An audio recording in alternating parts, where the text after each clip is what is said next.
Hey, Steve Zonard here with Remax Experts, Zonard Associates. Happy Monday morning, and just wishing all their dads out there a happy Father's Day for myself. Even for me. I've been a father now for 12 years in August since Selena was born. So difficult. Clearly, it's not as easy as everybody thought it was going to be. There's no instruction manual with children.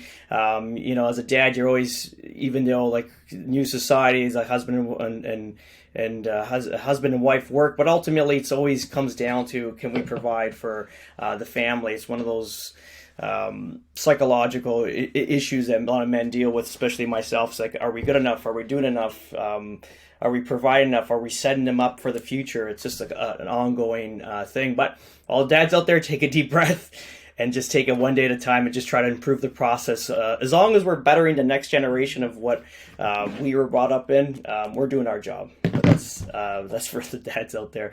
Current inventory, 14,174 units. This is the first time we've cracked the 14,000 mark, which is awesome. It's awesome. It's more inventory in the market, but it's up 5% since last week, so not a big deal. Again, we're in middle of June. This should have been a lot higher. We're expecting about 17,000 at this point, but still very low inventory considering the amount of buying power that's out there.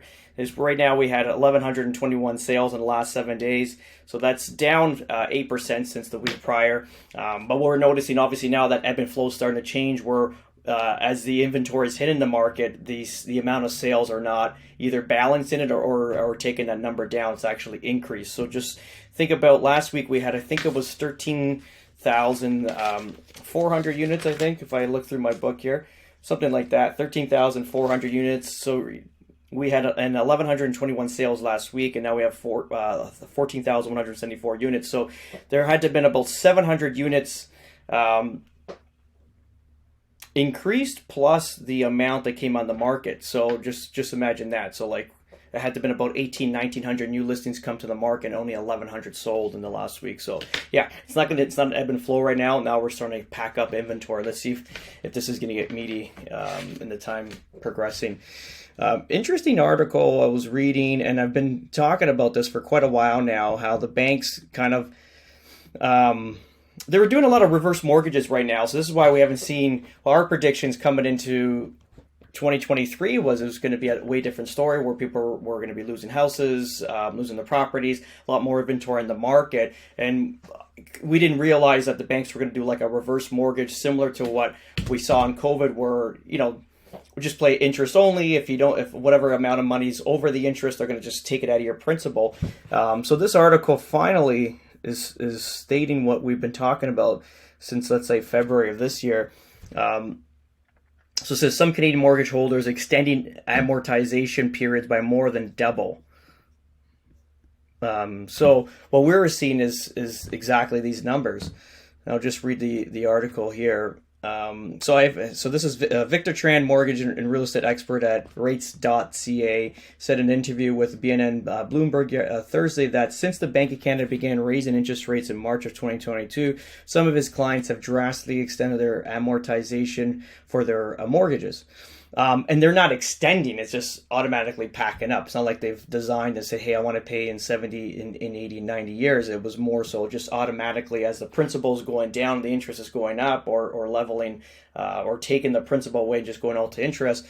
Obviously, it's going to take longer to pay down the property.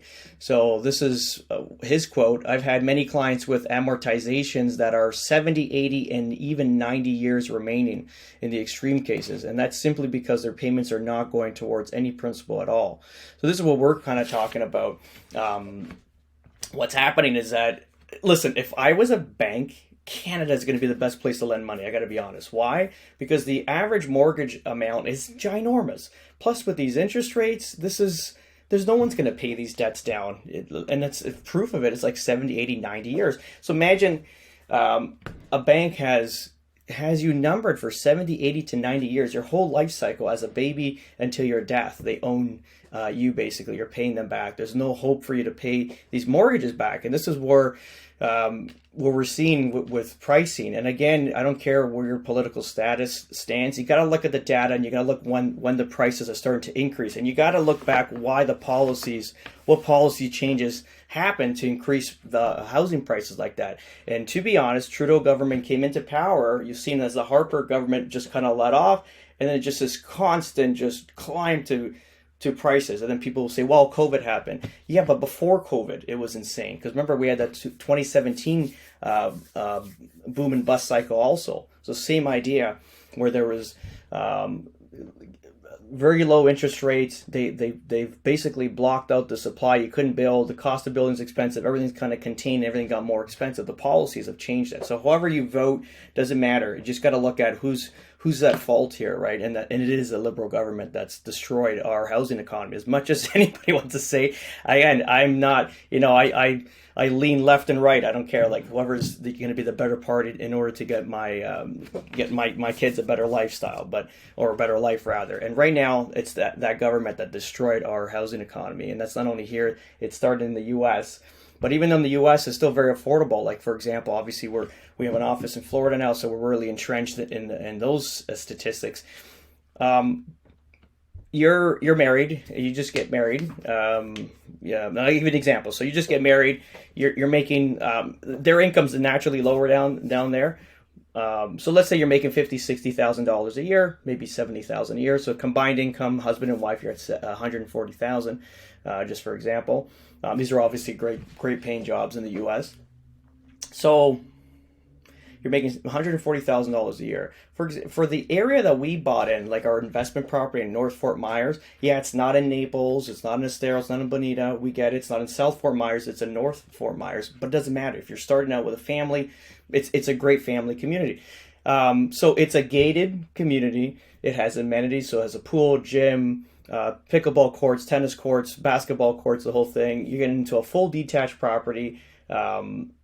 So they call them single stories, but are bungalows. So like a bungalow, a 3-bedroom, 3-bath, 1,850 square feet, double car garage, and a pie-shaped lot for $380,000 US. So, even if, let's just say now, because you just got married, you're only going to put down 20% down. I mean, ultimately, you're going to have a $300,000 mortgage in this beautiful property right off the hop. And it's in a safe, gated community in a great location. And you only have a $300,000 mortgage. And you're making $140,000 a year. Now, if you're prudent, you're going to obviously, let's just say you save out of that 140, you say you put $20,000 or $30,000 just towards the mortgage. Like, you're going to pay that mortgage down in 10 to 15 years. It should be disappeared if you're very determined to pay it off. That's a difference between Canada and the U.S. Just regarding prices, because there's nowhere. I mean, we can go to Calgary, but I don't know. I don't see it. I don't see the value. I don't see the economic boom there. I know a lot of people have invested there, but I don't see it. I never saw it. I will never do it. I think the weather's horrendous. There's nothing there for that I'm interested in, and also economically, like you can't. Like we're talking U.S. versus Canada, and this is obviously like a province that's not known for economic boom unless it's related to oil. So where else could you go in Canada to get these kind of rates? How far north can you go? North Bay? I think North Bay is still more expensive than, let's say, any place in Florida, like especially in Southwest Florida, which is going to be a little bit more expensive or a lot more expensive than most of the central and north of Florida, right? Yeah, it's just interesting how that all pertains, that we're basically these large hamster wheels that are in all our properties here, and we're just paying these large mortgages for no reason because it was just bad policy, and the banks are capitalizing on this.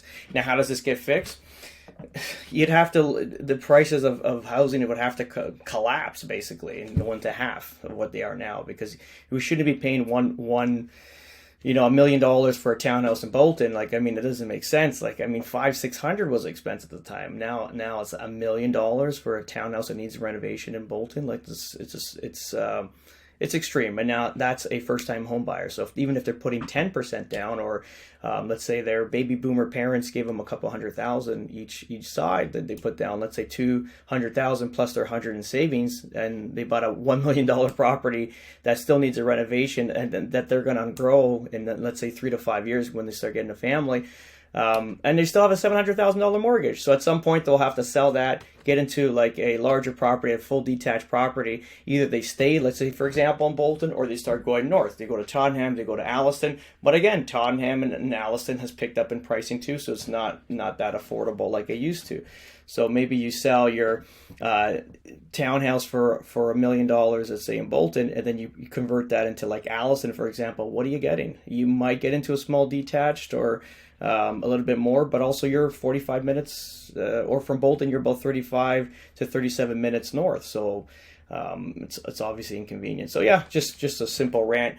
Yeah, the only thing they can do is collapse the housing prices, which obviously if that happens, that's going to be a total disaster for everybody, not just you know the lower to mid class, but even in the upper and higher class for sure. It'll be a disaster. Investors will clean up, but I don't know. We'll see what happens. Have a great day, guys. Ciao.